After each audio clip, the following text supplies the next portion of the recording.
What's up, War Report family? We are back with another weekly edition of Facts or No. The weekly rapid fire questions coming at y'all, fellas. Y'all ready to do this? You know it. Yes, sir. All right, let's get it kicked off like this. Facts or No, Demetrius Davis will be the number 2 QB by the end of the season. Fellas, what do we think? I'm going to say nah here. I think he's been impressive. I think we've seen his ability in spring game, and we've been hearing a lot of good things from him in fall camp. But I don't think that Harsin is ready to actually, unless there's an injury of some sort, barring that. But if everyone else ahead of him stays healthy, I do see it still being Bo and Finley as the number 2 guys or the top 2 guys in the rotation. And I think the coaching staff would prefer to have to redshirt him, and he will be definitely in the mix in the upcoming year or so. But right now, I'm still going to hold to my sentiments of saying that he redshirts and probably will be the 3rd QB in this depth chart. So it's a nod for me. I am going to say facts. DD does make QB2.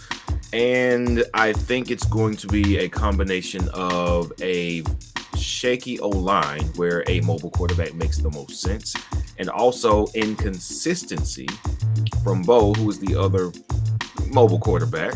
But if Bo's gonna drift back into the same old habits, you got to give somebody else a shot. Maybe that's TJ Finley at first. I completely understand that. But if DD has been pushing in practice and scrimmage the way we are hearing he has been, I got to think you would give that guy a shot, because he also has the live arm as well. Decision making. Harsin said it multiple times in his press conference. Quarterbacks, decision making was the problem. So if you got a mobile guy where decision making isn't the problem, why wouldn't you give him a shot? So facts. DD will be QB2 by the end of the season. Okay. I'll see your facts and I'll raise you a nah. I knew it. Okay. Nah, I don't think so. I think that even if Bo Nix loses the starting job, which still at this point, as we're recording this today, Bo Nix is the starter for Auburn University game 1. Even if he plays poorly, that's going to push TJ Finley into the starting position. I still think that puts Bo Nix as the number 2, though. I don't think he falls all the way back down to the number 3 quarterback. I just think that right now, their intent is going to be to redshirt DD. So absent of an injury, he's going to be the number 3 guy. Nah. As much as it pains me to say it, I'm going to go nah on this one. I think the intent here is going to be to redshirt DD if they can. I think that if he steps into QB number 2, some things may be going terribly wrong in front of him. So despite who ends up being number 1 QB by the end of the season, I think the other guy is definitely more than a capable number 2 in case of emergency. You save a year of eligibility for DD in this situation, and you make sure that he can take advantage of his full college career at Auburn. So I'm going to go nah on this one. I think it's in his best interest actually to redshirt and not have to jeopardize that this year. All right, guys, facts or no? Tank has 4 or more lost fumbles this upcoming season. I don't know. Facts. Actually, I think facts. I don't want to say that though. That's the only reason I'm hesitating. I didn't want to say facts on this. I just think that over the course of this season, he's going to lose the ball at least 4 times. I'm just hoping it's not multiple times in a single game. I think Tank has had some issues with ball security, and I don't see that going away magically as we go into this season. So facts, but gosh, I really hope. I want to be wrong on this one, Tank. So prove me wrong, but facts. I want to go no this one, but I think there's evidence here that says facts.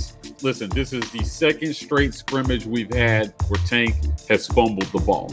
Now, I know we've got an all-time great Auburn defense that's coming in here, and they're doing their best to hit the running back when they get a chance. I think SEC defenses are going to do the same to Tank in 2021. So as much as we're going to have to rely on the run, I expect there to be some turnovers. Hopefully he holds on to it, like I said, and proves me wrong, but I'm going to have to go facts on this one.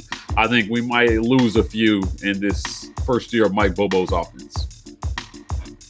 I'm going to reluctantly say facts. I just espoused on a recent live that we had on the weekend tailgate that, hey, it's nothing to be concerned about when it's just scrimmages in camp. However, he didn't lose the fumbles last year, but during the regular season, he did put the ball on the ground. Who recovers it is really up to chance. More running, more games, more opportunities as the bell cow tailback for him to get hit and put that ball down. I mean, if we're going by the evidence presented, I got to say facts. Guys, I'm going to have to just go clean sweep here and say facts as well. As much as I want to say that he fumbles, but may not lose it 4 more times, with more games, more opportunities, you are the guy. You got to remember this guy became the guy, 3 games or 4 games into the season last year in an abbreviated season. So with him starting the season as the guy, there's a lot more opportunities for him to have more fumbles and lose them. So just playing the numbers game, I'm just going to say facts here just because that is definitely possible. And hopefully that doesn't become an issue or place of concern for him. But I'm going to go facts just by sheer numbers of him getting more carries and being the featured guy in our offense. Facts. All right, fellas, facts or not? The Auburn defense will average less than 225 passing yards allowed per game for the 2021 season.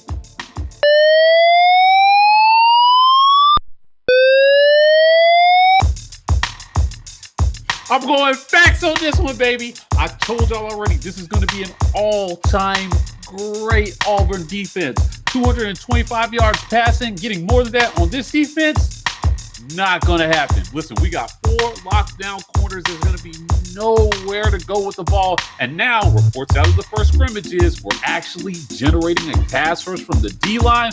Forget about it. I already told you guys, 6 shutouts, and with shutouts come no passing yards. So I'm going facts on this one. I'm pumping hella sunshine on a Friday, baby. Let's go. No passing yards? They won't complete a pass. No, 0. I'm not going to be as sunshine pumpy, but I'm going to say facts here because we do have some cupcakes on our schedule this year, and I believe that our defense will definitely feast on some of those offenses. I don't expect any scares there, and I do expect for us to be playing a little bit of keep away offensively with us being more of a downhill running attack, that where our defense is not going to be on the field as much. I think we do in a previous facts, and I think we talked about third down percentage, or in the previous show we talked about third down percentage in terms of defense getting off the field, not allowing the opposing offense to extend drives. So you factor that all into it, it gives the opposing offenses less time, opportunities to get passing yards on us. So I'm going facts here. We can improve that from last year, and we will definitely average less than 225 yards, passing yards allowed. I teetered on the edge with this one, but I think I'm going to go facts on this as well. Despite having teams like Ole Miss, Mississippi State, Alabama, LSU, all on the schedule, all prolific passing offenses that I do anticipate having more than 225 yards on us. The rest of the schedule, we've got a couple of cupcakes to start the season in Alabama State and Akron. And we've got Georgia State, traditionally not a great passing team. Arkansas hasn't really been a strong passing team. So I just don't know where, those teams are going to generate that many pass yards against us. Couple that with the fact that I do expect us to be ball control and try to choke the clock out against a lot of teams. I'm going to have to say that the defense will be up to that task. Less than 225 passing yards per game. Facts. I am going to say facts as well, not only for the reasons mentioned, but also because the depth on our defense means that when we do put second team in eventually, they're not going to have any let up either. They're going to be wanting to prove something, to prove that they can get into the first team, and also to prove something to scouts. We've got guys in the secondary who should be starting on somebody's team, and they're going to be in the nickel or in backup. So everybody's going to have something to prove. That bodes very well for us when we get late in games and the game's kind of already in hand. So I say facts. We keep those passing yards under 225 per game. All right, well, y'all know what time it is. It is time for our fan question of the week. This week's fan question comes courtesy of our man JC. Y'all need to make sure you go ahead and check out those pictures that he's drawn up for us. Appreciate you, bro. He is tweeting from us at War Eagle 595400739. Man, go fix your Twitter handle and get something a little bit easier to remember. Doesn't matter. He says, facts or not, we hold Penn State to less than 21 points this year. How do you feel about it? Yeah, I already pumped Sunshine a little bit, so you guys know what it is. This is facts. I think that this Auburn defense is going to do something really special this year. Going on the road in Penn State, regardless of whether or not we win the game, will be about, setting the tone early on the road. I think they have a chance to do something special. I think they're going to, the start of that will be Penn State. So I'm going facts on this one. I think we actually do hold Penn State under 21 yards after this weekend scrimmage. I'm even more confident. So definitely facts on this one. I'm going to say no.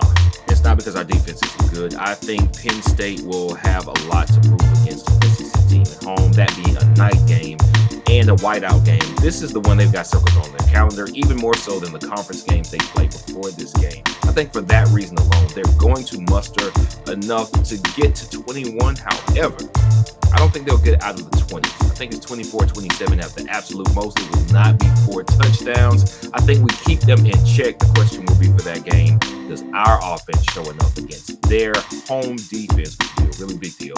But as far as Penn State, their points, I'm going over 20, so nah. I'm gonna say nah as well, and it's almost similar to what B was saying.